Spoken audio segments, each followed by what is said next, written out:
બાજુના કાપલા સાથે ગાંધીનગર વિધાનસભામાં પહોંચી અને ત્યાં જઈ બીજેપી નો ખેસ ધારણ કરશે. હવે આ ભાઈ ખેડૂતો માટે લડતા હતા, તેમના પોતાના માટે લડતા હતા. મને સારું એ ને સમજાતું.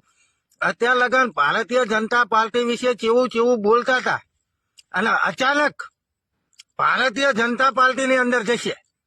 હવે આ ભાઈ ખેડૂતોનું ભલું કરવા આવ્યા કે પોતાનું ભલું કરવા આવ્યા? સૂત્રો દ્વારા એવી માહિતી છે હો કે ભારતીય જનતા પાર્ટીની અંદર આજે ખેસ ધારણ કરશે રાજુભાઈ કરપડા. આ ભાઈ ખેડૂતોનું ભલું કરવા આવ્યા એવું લાગતું નહીં. ખરેખર પોતાનું ભલું કરવા આવ્યા છે. હા, કદાચ જો કોંગ્રેસમાં જોડાના હોત ને તો એમની માન મર્યાદા જે હતું ને એ એમને એમ રત. પણ જેને અત્યાર લગન મન ભાવે એવું બોલ્યા અને આ ભાઈ એ જ પક્ષમાં જોડાય. હવે આમને ખરેખર ખેડૂતોનું ભલું કરવા આવ્યા હોય તો ભારતીય જનતા પાર્ટીની અંદર ના જોડાય.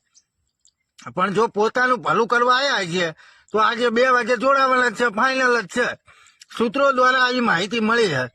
એટલે ખરેખર મિત્રો, રાજુ કરપડા વિશે તમે શું વિચારો છો એ અંદર કોમેન્ટ કરો અને બને એટલો મિત્રો વિડીયો આગળ શેર કરો.